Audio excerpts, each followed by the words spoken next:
Laura Soto nos acompaña en El Mesón y comenzamos con noticias de Medio Oriente importantes. Laura, ¿cómo estás? Buenos días. Así es, ¿qué tal? Muy buenos días, Carola Sebas. Sí, porque se acaba de conocer por parte de la oficina del primer ministro israelí sobre la recuperación de los cuerpos de 2 rehenes que se encontraban en la franja de Gaza. En realidad son los restos de un rehén y el cuerpo de otro que aún no ha sido identificado por las autoridades, pero respecto a la persona que sí se conoce su identidad, se trata de Ilan Weiss, de 56 años, quien había sido secuestrado durante el ataque a uno de los kibbutz por parte de Hamas el 7 de octubre de 2023. Y en ese momento todavía se creía que estaba vivo, pero se supo en enero de 2024 que en este caso Ilan Weiss había sido asesinado durante el ataque a su kibbutz Be'eri y su cuerpo fue trasladado en ese sentido a la franja de Gaza. Y hasta ese momento no había sido entonces devuelto en medio de estos intercambios de rehenes. Lo cierto es que tanto su esposa como su hija, Shiri y Noga, habían sido liberadas en el primer alto al fuego que se desarrolló en noviembre de 2023. Sobre el otro rehén se desconoce la identidad, lamentablemente es al menos algo que no ha sido informado por las autoridades. Tampoco se ha informado desde dónde han sido recuperados los restos de ambos rehenes, pero todo esto hace que la cifra entonces de rehenes que todavía siguen en la franja de Gaza baja de 50 a 48, habiendo 20 que todavía se cree que continúan con vida, mientras la ciudad de Gaza ha sido declarada como zona de combate peligrosa este viernes, lo que quiere decir que ya no habrá pausas tácticas por parte del ejército israelí, que era básicamente las pocas oportunidades que se tenían para poder distribuir ayuda humanitaria en el enclave palestino. Ahora vamos a otro tema, vamos a hablar sobre esta carta que envió el presidente venezolano Nicolás Maduro al secretario general de Naciones Unidas, Antonio Guterres, para pedirle que interceda en estas presiones militares que Estados Unidos está desarrollando frente a la costa venezolana. Ya les comentábamos durante esta semana, se sabía en este caso que Venezuela había pedido a Naciones Unidas interceder, pero fue durante entonces las últimas horas que se conoce entonces cuál es la carta. Lo que dice básicamente esta es que, primero, dice que hace varios años Venezuela ha sido objeto de una política sistemática de hostigamiento por parte de Estados Unidos. La carta enviada por Maduro tiene fecha el 27 de agosto y dice también de que estas amenazas han alcanzado un nivel sin precedentes para la paz y la seguridad de América Latina, que es una agresión que ha escalado hacia un plano más peligroso por parte de Estados Unidos en este caso, y también aquí Maduro acusa al país norteamericano de violar la Carta de Naciones Unidas, en concreto por puntos como la igualdad soberana de los estados, y por lo tanto pide ahí interceder entonces al secretario general, a quien incluso calificaba como un amigo en esta carta Nicolás Maduro. Imagínate, bueno, no está como el ánimo para darle un respaldo tan fraterno a Nicolás Maduro, que no, por lo que ha hecho en su país, pero de todas maneras tiene el derecho como país miembro de las Naciones Unidas a hacer presente esto que está ocurriendo. Y claro, y además también teniendo en cuenta de que si bien Estados Unidos dice que esto es una presión básicamente o para protegerse ante el narcotráfico, también se entiende de que podría ser una presión también para que Nicolás Maduro quizás deje el poder. Deje el poder, claramente. Claro, como una señal interna eventualmente, ¿no? De que sea en movimientos internos y no necesariamente la intervención directa de Estados Unidos los que gatillen la salida de Maduro. Claro, y más aún teniendo en cuenta que Estados Unidos primero declara a Nicolás Maduro como un líder narcotraficante por ser este líder del supuesto cártel de los soles, y a la vez también Estados Unidos declara a estos cárteles de droga como organizaciones terroristas. Por lo tanto ahí también hay una presión distinta o una justificación que podría dar a Estados Unidos para eventualmente interceder en el poder, en este caso en Venezuela. Y es bien interesante también, el otro día leí un análisis en el New York Times de cómo esta movida no necesariamente era el preludio de una intervención directa de Estados Unidos, que se veía como algo muy poco probable, claro, pero sí de una interceptación de las rutas marítimas que están ocupando desde Venezuela para el traslado de droga a través del Caribe. Y eso sí podría derivar eventualmente en algún tipo de conflicto, pero en esas aguas internacionales, digamos. O también en el tipo de financiamiento, por ejemplo, que puede recibir el régimen en ese sentido, porque si se corta en el puede fondo... recibir Venezuela. Claro, Sí, también sí. es algo que se puede Cierto. analizar desde ese sentido, si es que finalmente algún tipo de financiamiento puede ser cortado, si es que Estados Unidos se planta entonces con sus fuerzas ahí en el Caribe. Exacto, con un despliegue bien amplio, ¿no? Exactamente. Con la primera tecnología eso puede ser bien significativo. Por supuesto. Gracias, Lau. Que esté muy bien. Muchas Nos vemos. gracias, Chao, Laura. chao. Hasta luego. 9 de la mañana con 9 minutos. Al regreso conversamos con Carlos Maldonado, que es miembro del comando de Evelyn Matei acá en el estudio. Para los comerciantes, movimiento. buenísimo, lo tenía ahí. La delincuencia totalmente tomado del sector. Ojalá eso vaya mejor. Y con esta música característica saludamos a Laura Soto para actualizar las noticias internacionales. Laura. Hola, ¿qué tal? Buenos días nuevamente. Partimos en Estados Unidos con esta orden revocada por parte de Donald Trump, que ahora va a significar de que Kamala Harris, la ex vicepresidenta de Estados Unidos, no va a tener más protección del servicio secreto de Estados Unidos a partir del 1 de septiembre. Es una decisión que en todo caso se enmarca en una directiva que Biden firmó poco antes de dejar el cargo, que no era revelada hasta ahora, en la cual él extiende el periodo legal en el cual un ex vicepresidente puede tener esta protección de tipo federal.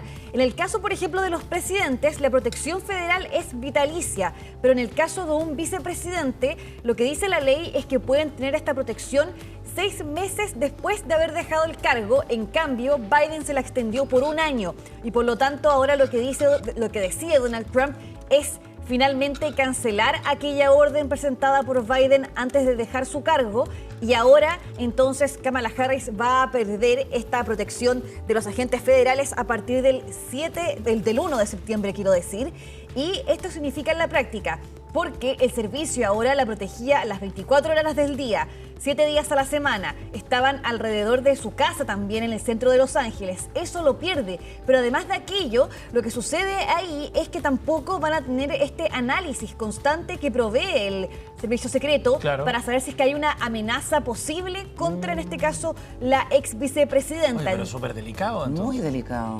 Claro, es muy delicado, pero de todas formas, por ahora no tenemos comentarios, al menos directos por Kamala Harris, pero quien sí ha respondido, en este caso, a CNN, porque esta información nos llega de CNN, es Kirsten Allen, quien es a la asesora principal de Harris, y dice que la vicepresidenta está agradecida del Servicio Secreto de Estados Unidos por su profesionalismo, dedicación y compromiso inquebrantable con la seguridad. Es decir, no hay todavía una respuesta directa respecto a la cancelación de esta orden por parte de Donald Trump. En todo caso, en la práctica, y al menos según lo que dice la ley federal, Kamala Harris ya estaba extendida en su protección de este servicio secreto proporcionado entonces a los vicepresidentes y presidentes y por supuesto autoridades de tipo pública. Y lo otro importante también mencionarles es que durante estas próximas semanas ella va a estar recorriendo distintas ciudades de Estados Unidos en una gira para presentar sus nuevas memorias, que son 107 días. Es las memorias que tienen que ver con su corta candidatura presidencial. Y por supuesto, esta protección federal se le quita justamente en un momento bastante complicado, que es precisamente que ya va a estar presente en más actos públicos, más de lo que ha estado en el último tiempo, debido al lanzamiento de estas nuevas memorias que van a ser publicadas el 23 de septiembre y por lo tanto ahí uno se puede poner a especular si es que tiene que ver ahí la decisión de Donald Trump, justamente porque es un periodo en el cual ella va a estar presente públicamente mucho más de lo normal, o simplemente coincide con aquello. Eso ahí ya es materia de cada uno especular, claro. Pero lo cierto es que, claro, esto en una orden por la cual Joe Biden finalmente favoreció a Kamala Harris con una protección federal extendida. Vamos a estar atentos también qué comentarios nos llegan del servicio secreto, porque tampoco han habido comentarios por parte de ellos de las solicitudes que ha enviado en este caso CNN. Así que vamos a estar, por supuesto, oficial. Claro, atentos a aquello, pero ya está el anuncio entonces por parte de Donald Trump. A partir del 1 de septiembre entonces Kamala Harris deja de recibir protección de tipo federal por el Servicio Secreto de Estados Unidos.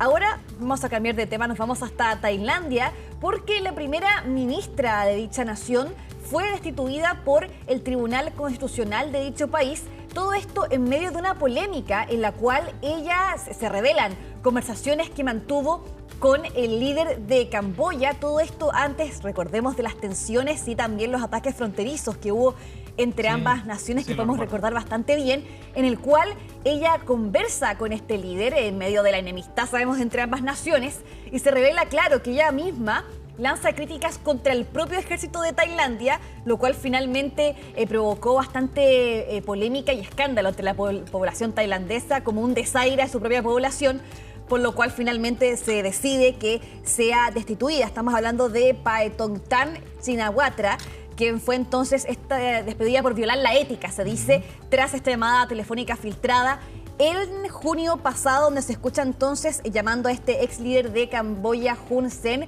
que por supuesto se dio justo antes de estos ataques fronterizos, cuando ya habían tensiones entre ambas naciones, pero en ese momento ya se había dado entonces esta llamada, o más bien se revela esta llamada, lo cual armó aún más la polémica entre ambas naciones y que también, en cierto sentido, es complicado para la familia de ella porque ella viene de una tradición política bastante importante en su familia. De hecho, su papá también fue primer ministro, entonces que la destituyan, por supuesto que termina siendo ahí un problema para esta dinastía. Esta dinastía política familiar. Y además también ella es la quinta primera ministra en ser destituida del cargo por la Corte desde 2008, es decir...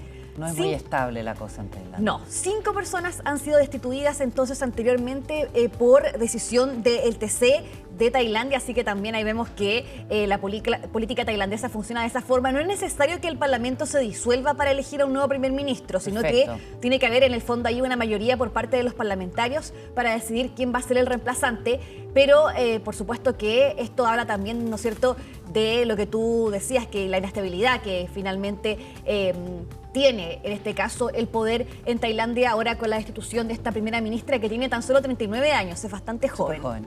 Ahora vamos al último tema, porque ha sido desenterrada una cápsula del tiempo que fue sellada por la princesa Diana en 1991. ¡Wow! Claro, con objetos que eran característicos de aquella época.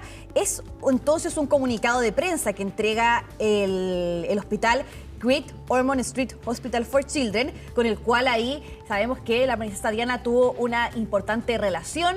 Y dentro de esta cápsula del tiempo se ven, por ejemplo, ahí los vemos en pantalla parte de los contenidos, un CD de Kylie Minogue, por ejemplo, también un televisor portátil.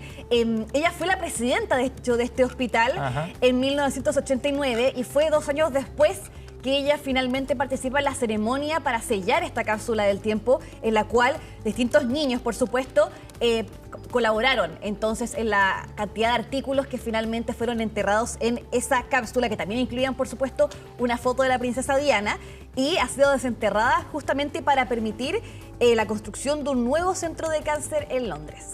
Mira, ahí está el contenido. Claro, han pasado, ¿cuánto? ¿20 años? 24 años. No, claro, no, más de 31 años. 31 años. 31. Porque fue en el 91. 34 años. 34 años, ahí está. Más de 30 años que no había sido... años. Claro, y aquí por supuesto... Bueno, me imagino que la idea era como desenterrarla en 100 años más. Claro. Claro, pareciera que esto fue tiempo. adelantado, Claro. pero por la construcción, Por la entonces, construcción de este del nuevo hospital. centro. Está demasiado justificado. Sí. Está totalmente justificado, pero claro, bastante interesante porque fue la propia princesa Diana que participó entonces del cierre de esta cápsula. Increíble. De todas maneras aparecen como cosas que pueden ser ya reliquias. Claro, icónicas. No es tanto tiempo, pero No el deja avance de tecnológico a es mí me tan llamó la fuerte atención que... el televisor portátil. ¿Te llamaba la atención, en serio? Eso me llamó la atención, sí. Esta es la Laura más joven, Esas pues, Carlos. teles chiquititas que uno llevaba. Sí, no, pero es que quizás se ve como, no sé, tenía como una forma extraña, no lo conocía yo al mismo. Retrofuturista. Quizás soy muy joven, quizás, para ese tipo de Parece cosas. que sí, porque no me extrañó tanto.